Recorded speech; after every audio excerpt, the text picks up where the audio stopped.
Well, hello guys, Mr. G here, and we are going to be doing the second lesson on projectile motion.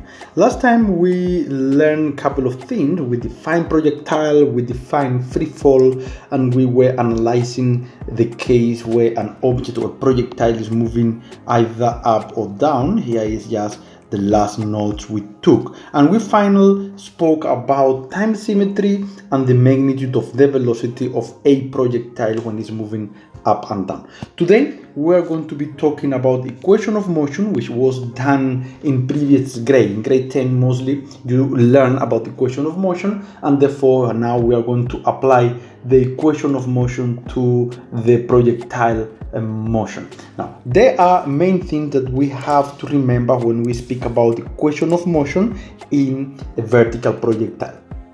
Now, when we learn about equation of motion, we did use acceleration as A. That is acceleration. Let's write the name first of the physical quantity, and the symbol for acceleration was A. But now in vertical projectile motion, the symbol is going to be G, and if we are working on the surface of the earth, this is going to be approximately 9.8 meters per second square, and is going to be downward. Now remember, downward is not the correct direction. The actual direction should be towards the center of the earth, but I'm going to write just downward for now. The second physical quantity we'll learn in equation of motion, very important one, is the position.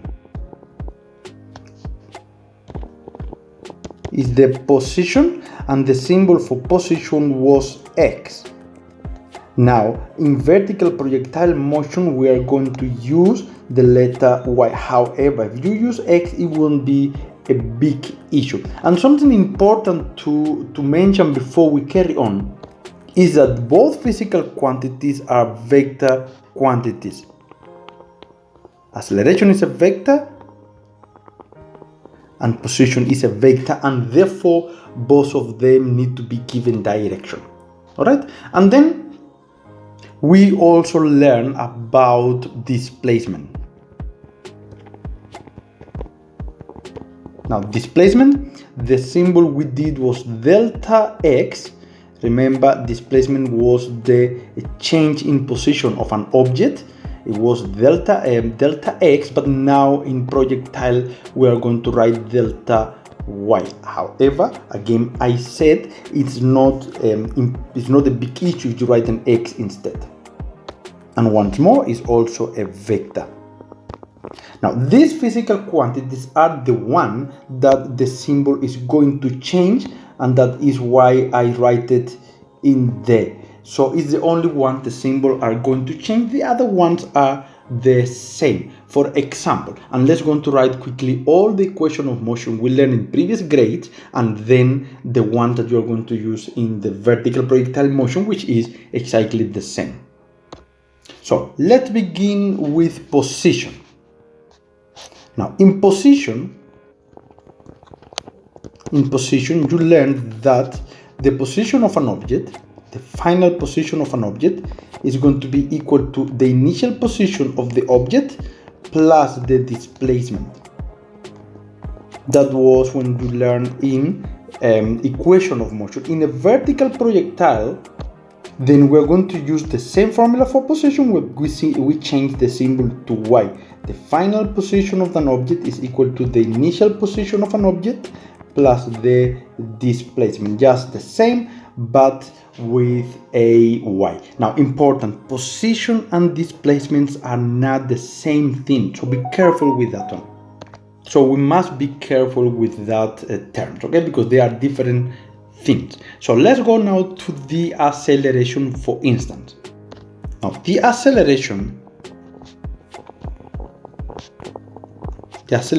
definition of acceleration is the rate of change of velocity. Remember, we learned that rate is divided by time previously in momentum. So the acceleration is the rate of change in velocity, and here is the same definition.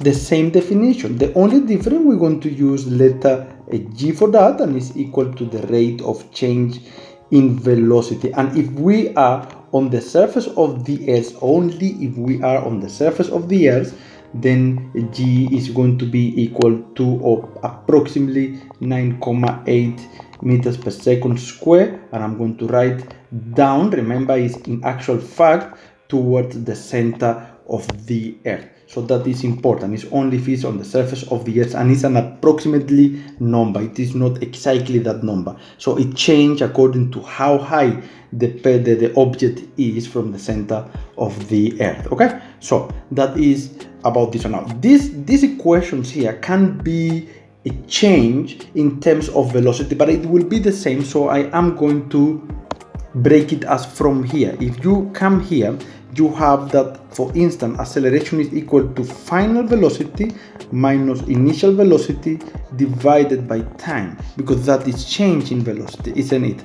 Now from here, if you rearrange, you have that the final velocity is going to be equal to the initial velocity plus acceleration multiplied by time. And this is the formula of velocity that you're going to have most of the time in the exam. You will have it expressed in this way, but this is the same as the acceleration. Okay, so you will find it in that way, and therefore in the vertical projectile motion, the final velocity will still be the same and is equal to initial velocity plus the acceleration, but we're using the symbol g multiplied by a time. So this is how we're going to use that formula in terms of velocity, but in actual fact it's the same as the acceleration. Okay, so we're going to be using that one as well. Now if we carry on, we have another formula for velocity, the formulas that we learned before, in which we say that the final velocity square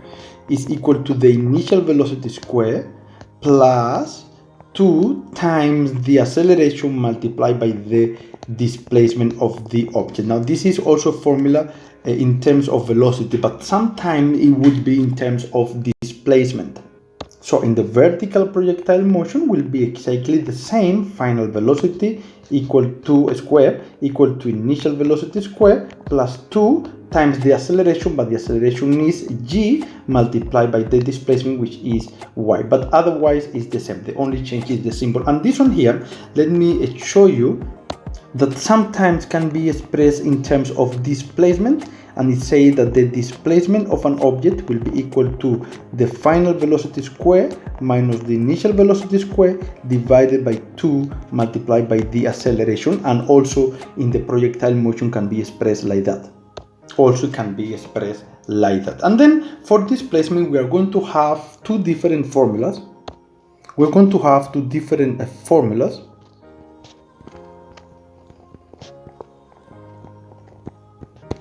In which one of them say that the displacement of an object is equal to the initial velocity multiplied by the time plus half the acceleration multiplied by time to the power 2. That is one of the formulas. And the other formula say that the displacement is equal to the addition of the final velocity plus the initial velocity divided by 2, everything multiplied by the time. And if you come to the projectile motion, we still have exactly the same formulas, but now we're using a y here. Here, let's change this y to an x. I was thinking of a projectile motion, sorry about that, because we are using the symbol. And here is a y equal to initial velocity multiplied by the time, the use symbol of delta time plus half multiplied by the acceleration, which is g multiplied by the time to the power 2. And in the other one is delta y is equal to the addition of initial velocity plus the final velocity divided by 2 multiplied by the time. And these are all the formulas you learned in previous grade that are going to be applicable now, that you're going to apply for different problems related to vertical projectile motion. Note that the symbol is not that important. If you make a mistake and instead of a y you write an x, it won't be a big issue. it won't be a big issue at all. And if you, instead of a G, you substitute A, it won't be a big problem as long as you substitute the numerical value correct. So this is not a big problem in terms of a symbol. Alright, so these are all the formulas you are going to be using in different problems. We are going to look at one example now when we apply the formulas and we apply some of the knowledge from the previous lesson, and I'll see you just now. Example 1 say a ball is thrown vertically upward with an initial velocity of 10 meters per second. The picture shows when the ball is 1,5 meters above the point of release. Determine the maximum height above the thrower's hand reached by the ball. 1.2 determine the time it takes the ball to reach the maximum height. 1.3 determine the time when the ball will be at the position showing the picture on its way down. So here is the picture shown, and then let's write the data there. First of all, the initial velocity is going to be equal to 10 meters per second. Okay, and it's upward. Now before we carry on, we're going to write upward as positive. I'm going to write up positive. Okay, and remember that is entirely up to do, but if that is so, then the 10 meters per second initial velocity is positive. Now this here is a position of the ball at certain point, so I'm just going to write that this height here is 1,5 meters, and that is the height from there to the node. That is not necessarily the maximum height. In fact, it's not the maximum height. It means that the ball still moves little bit there, and then somewhere here will be the maximum height. Okay, so maximum height, that is important to know. So this is the data, and we're going to start answering the question now. Determine the maximum height above the thrower's hand reached by the ball. So let's see what we have. Let's go to solution, okay, and let's see what we have. Let's start by the data.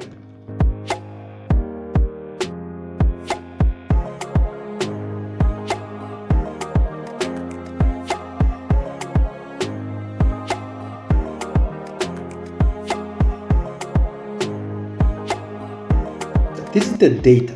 Now, saying that, we're looking for the maximum height. The maximum height, it will be if you have, let's say the object start moving from here. This is the initial position, and it's going to the maximum height.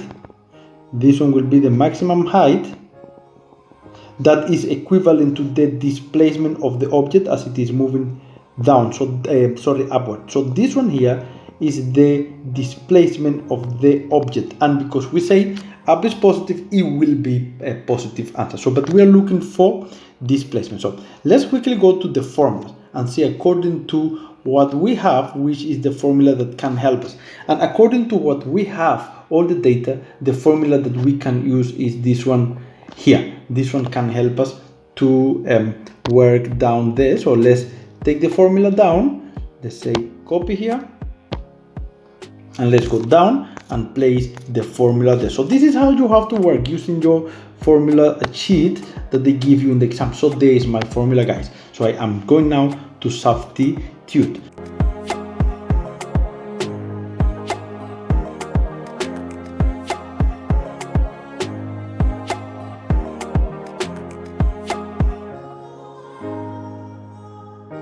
That is the maximum height, and maximum height is not a vector, so h maximum is equal to 5,10 meters above the ground. So that is the answer for this question. Okay, now that is the first one. That is question 1.1. Now question 1.2. Question 1.2. And question 1.2 said, determine the time it takes the ball to reach the maximum height. So now, what is the data? It's the same data. I am not going to rewrite the data. It's the same data, plus we have now the maximum height as well, and we're looking for time. So that is the only thing I'm going to add. Time is going to be question mark, and maximum height is equal to the displacement, which is given to us, and it was calculated 5,10 meters. So calculating the time, same story. You are coming to the formulas and you will look what formula you can use to calculate the time. Well, here is the formula.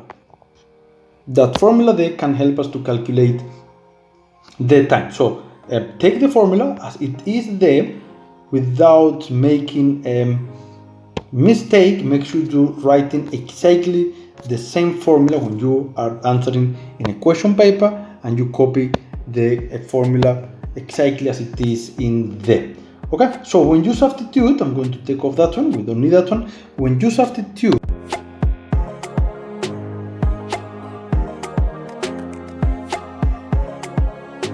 so now we're going to the last one, which could be the only tricky question. Determine the time when the ball will be at the position shown in the picture on its way down.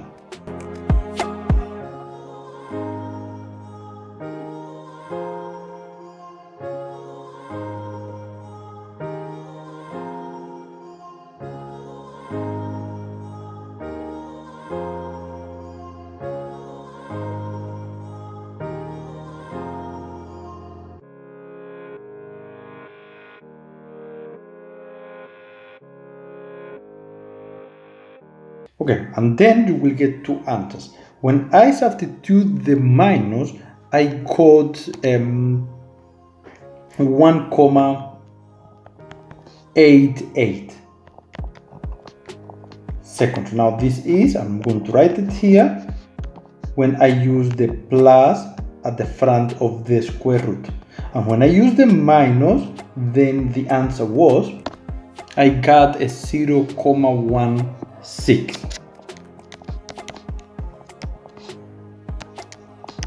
Now that is what I got, guys. You can recheck the calculation. Maybe I make a mistake. Now which one is the correct answer? Well, if it takes a 1,02 seconds to go all the way up to the maximum height, then it cannot be a number less than that one.